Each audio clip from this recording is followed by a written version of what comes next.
Mon sanctuaire et dans ta majesté, je vis mon vrai bonheur. Mon intimité, je te comble mon cœur de la joie du ressuscité. Seigneur, je te dis merci. Dans ta présence, j'exalte ta puissance. Mon partage, toi le rocher des âges. Le mot te sanctifie et mon esprit te magnifie. Seigneur, je te dis merci. Il est mon moment. Mon cœur ne peut se taire. Et si mon cœur se tait, alors mon silence t'adore. Car tout dans ton glorieux décor annonce que tu agis encore. Seigneur, je te dis ainsi. Mais bon, nos esprits s'accordent dans un élan de tendresse. Je me réjouis sans cesse. Je viens t'amour. Mon cœur contient pour toujours et partout. Seigneur, je te dis merci.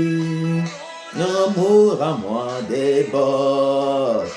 Et nos deux esprits s'accordent dans un élan de tendresse. Je me réjouis sans cesse.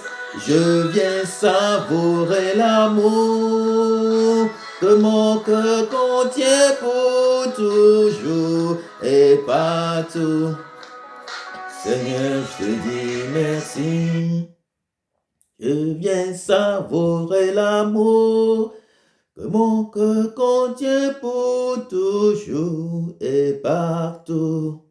Seigneur, je te dis merci. Ton amour à moi déborde.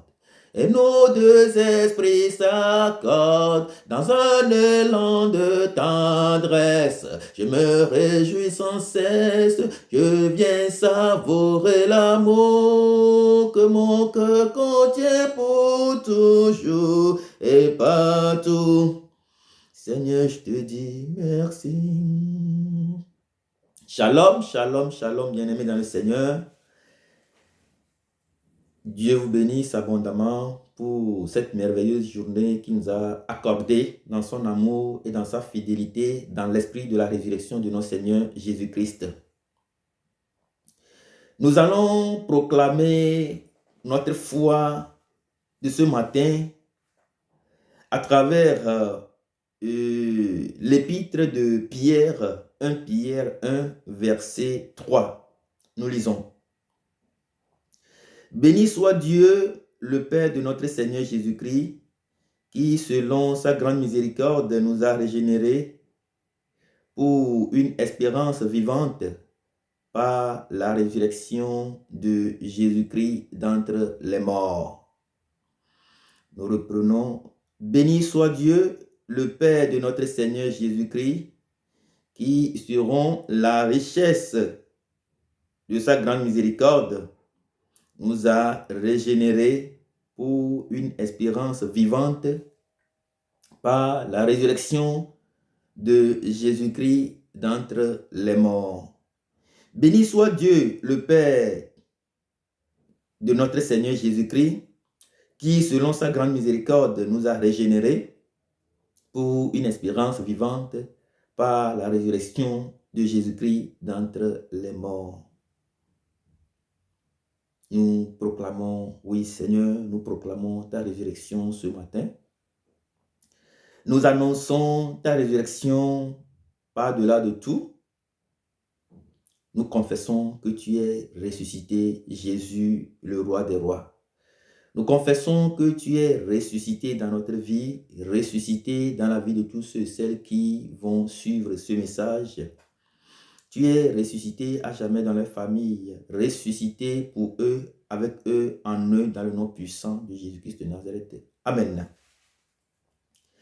Nous allons, bien-aimés dans le Seigneur, peuple de Dieu, nous allons, pour commencer la séance d'aujourd'hui, nous allons très rapidement faire un petit récapitulatif de ce que nous avions partagé ensemble la dernière fois.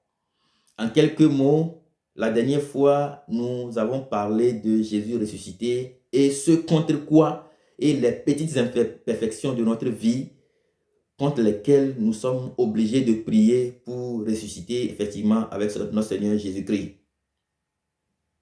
Et nous avons cité justement, c'est vrai que nous avons étalé une multitude d'imperfections qui sont directement liées ou indirectement liées à nous-mêmes et à nos familles, contre lesquelles nous sommes obligés de prier.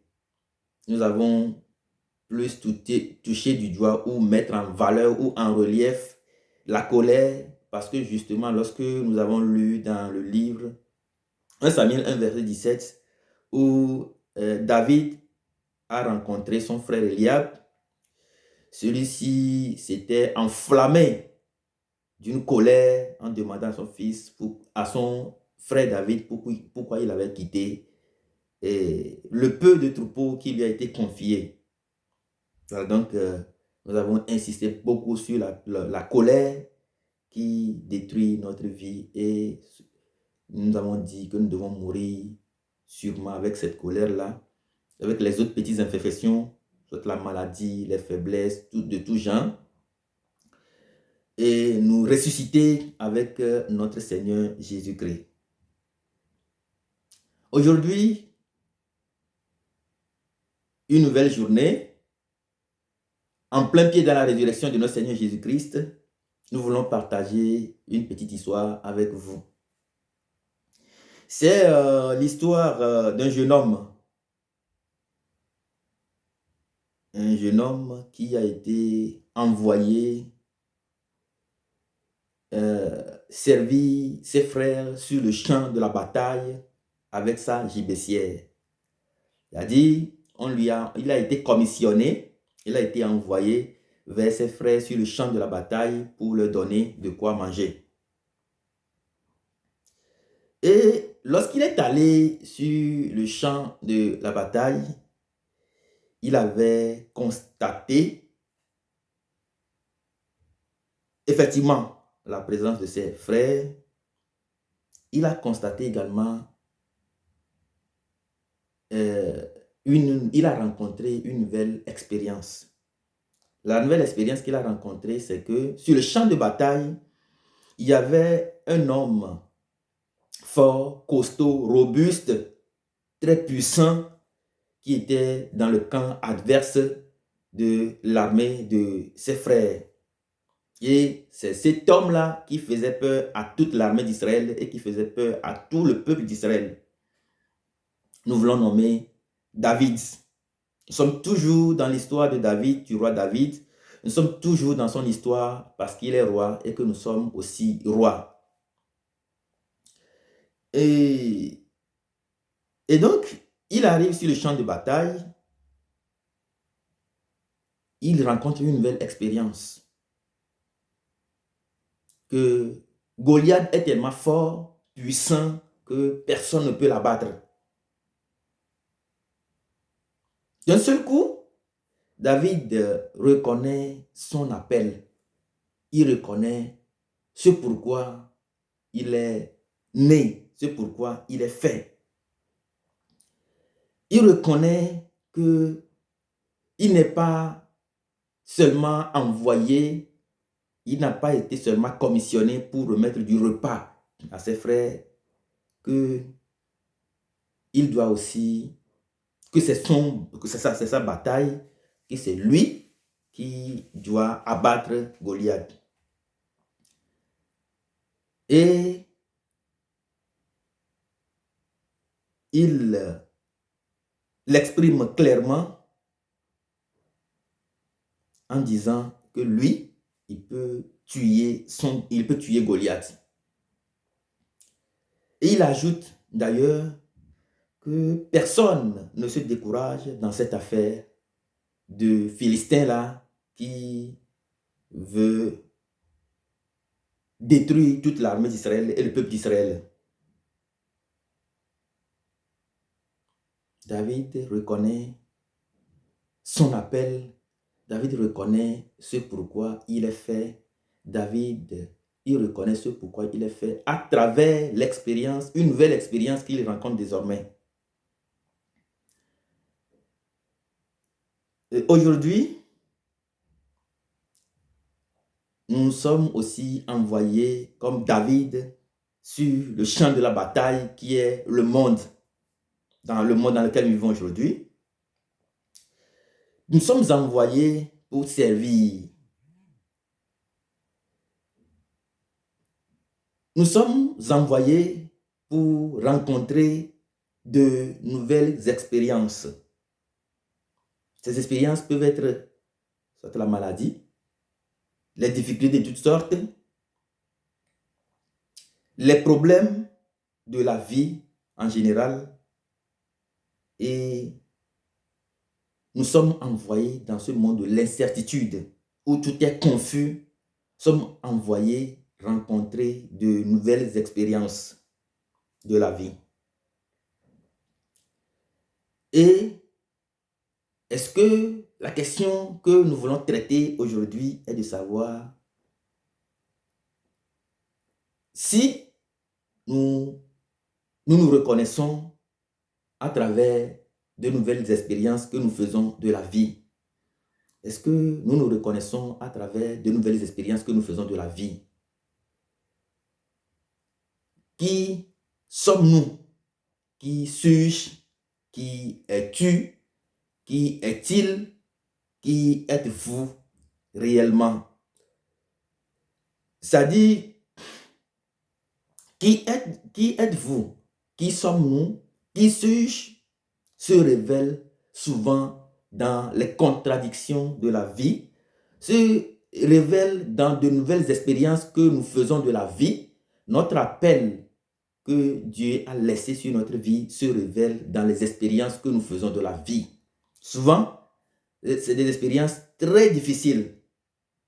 Et dans le domaine de la science, notamment dans le domaine des sciences humaines et sociales, on parle de l'épreuve. L'épreuve, entre parenthèses, l'épreuve sanction et l'épreuve défi. L'épreuve défi, c'est que nous sommes en face d'une situation où nous devons nous lancer des défis et réussir ce défi-là. Et l'épreuve sanction, c'est justement l'apprentissage, la transformation qui est derrière ce que le défi que nous nous sommes lancés, la victoire, la bataille que nous avons gagnée. Je ferme la parenthèse. Et donc, nous sommes envoyés aussi sur la terre, nous sommes envoyés, nous sommes dans nos différents lieux pour rencontrer, pour faire de nouvelles expériences.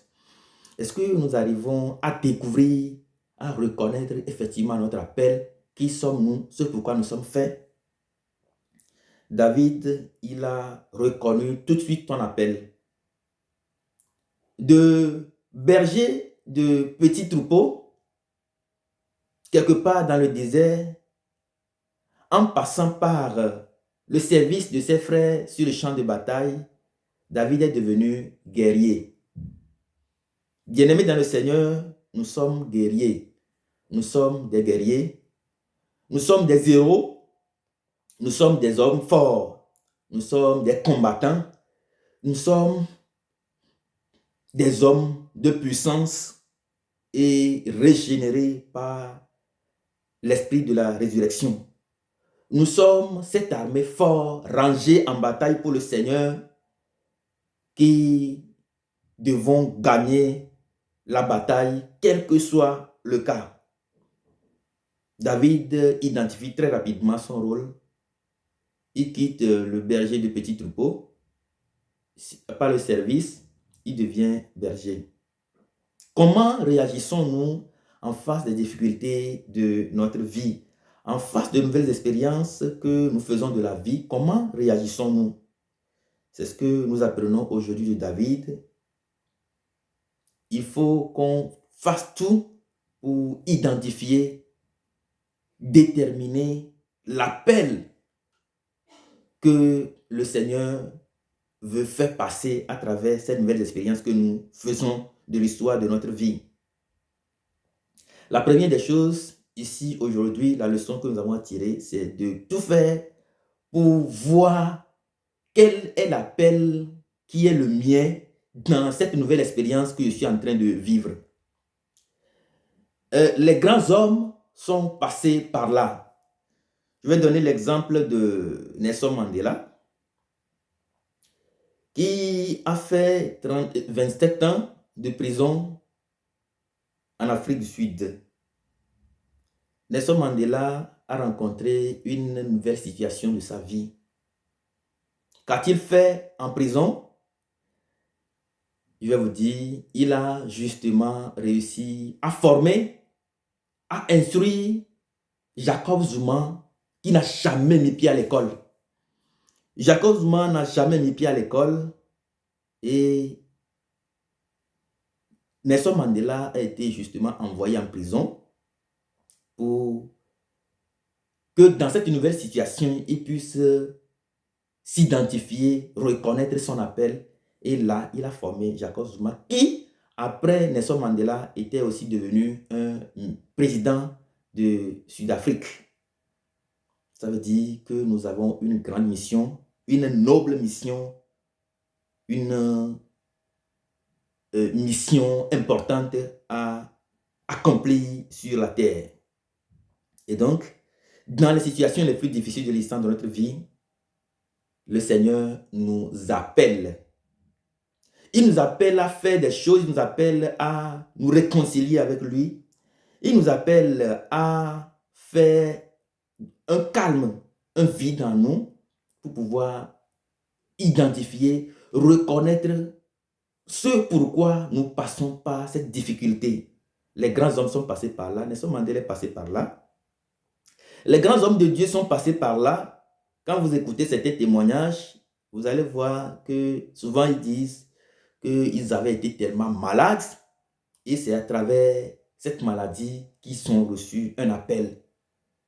Les grands hommes, les hommes puissants de la terre sont passés par là.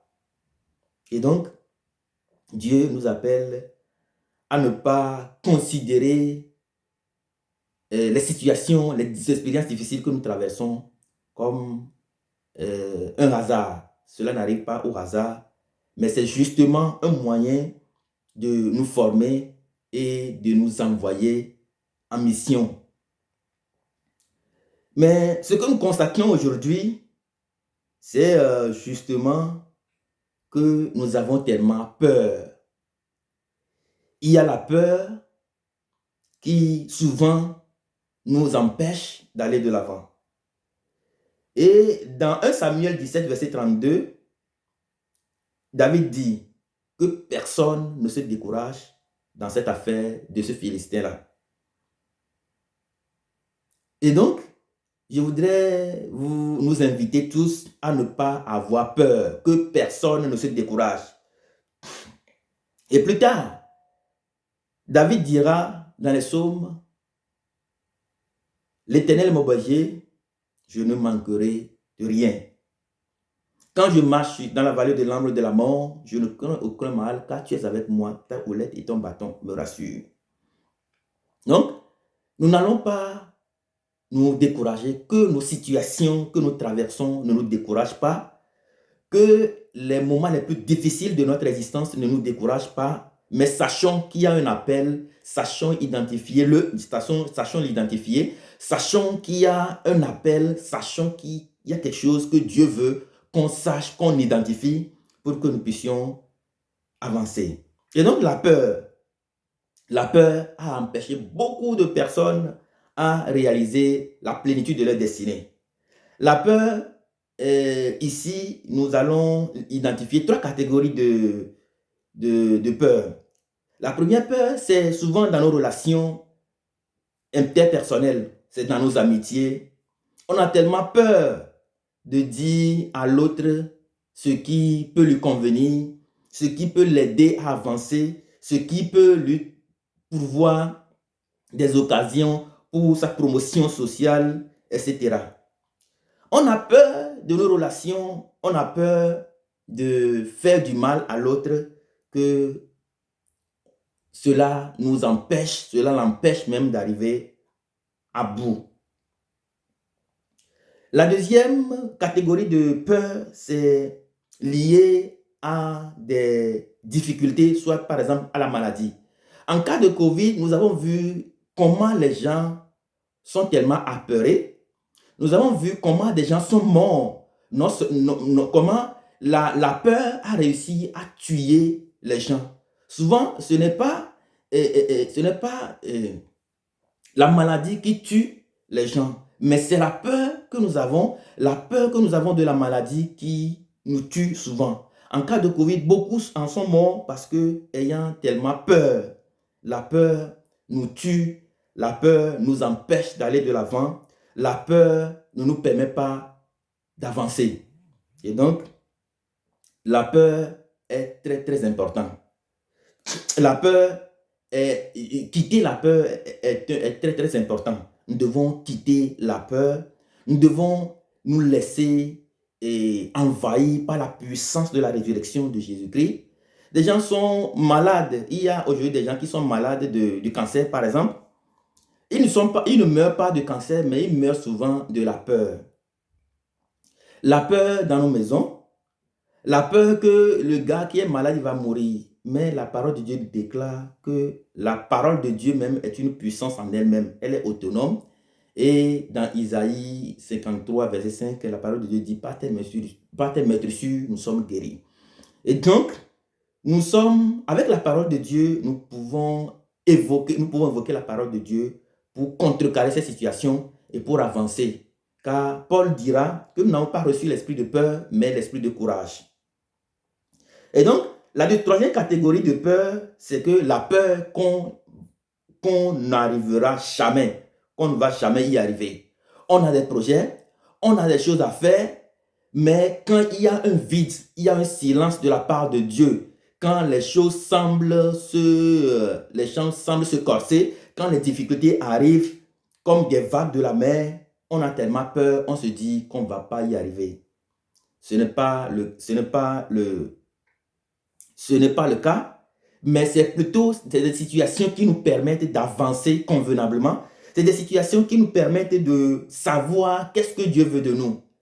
Quelqu'un qui a fait, par exemple, la mathématique, il a fini ses études, il est en train de chercher du travail, il est en chômage. On a tellement peur qu'on ne va pas pouvoir trouver du travail.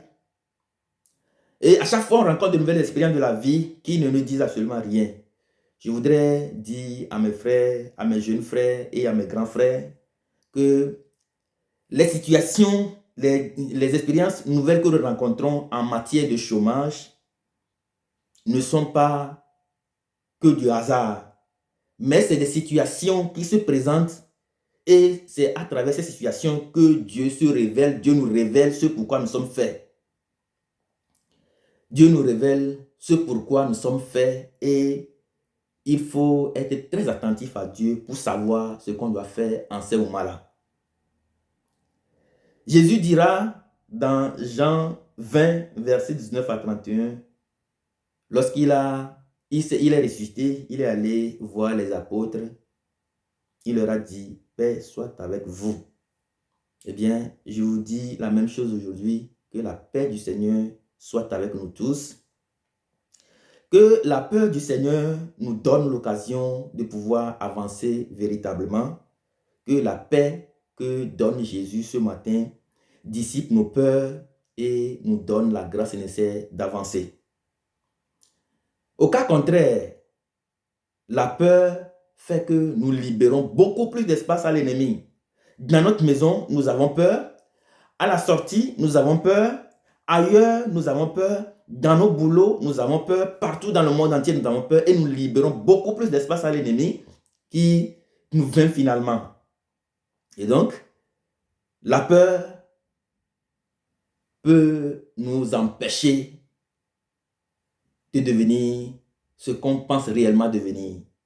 Que Dieu nous accorde la grâce de la résurrection pour que sa paix demeure en nous, que sa paix demeure dans les profondeurs de notre vie, que sa paix nous fortifie dans notre être intérieur, afin que le Christ puisse vivre en nous par la foi, pour que nous puissions vivre dans son amitié et dans sa grandeur, dans le nom puissant de Jésus-Christ de Nazareth. Dieu vous bénisse abondamment. Dieu bénisse votre journée. Et ceux qui sont encore sur les lits d'hôpitaux, ceux qui sont encore malades en cette journée, ceux qui croient que c'est la fin de leur vie, je voudrais vous dire que c'est le début d'une nouvelle situation. Je voudrais vous dire de vous lever, de proclamer la victoire de notre Seigneur Jésus-Christ, proclame la victoire de la résurrection de notre Seigneur Jésus-Christ dans votre vie. Je proclame la puissance de la victoire de notre Seigneur Jésus dans votre vie. Que la lumière du Saint-Esprit pénètre votre vie, pénètre vos os, pénètre vos esprits, pénètre vos familles, pénètre la vie de vos enfants et qui vous accorde la victoire pour que vous puissiez avancer librement. La résurrection, c'est un moment d'envoi. Le Seigneur nous envoie en mission.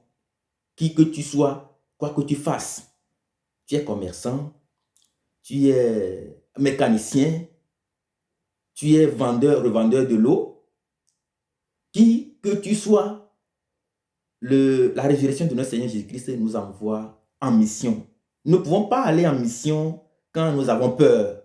Nous ne pouvons pas aller en mission quand nous ne voulons pas reconnaître notre mission. Sinon, qu'est-ce qu'on allait faire en mission? Donc, Dieu nous appelle tous. Il nous envoie tous en mission. Mais sachons reconnaître que ce n'est pas encore fini pour nous.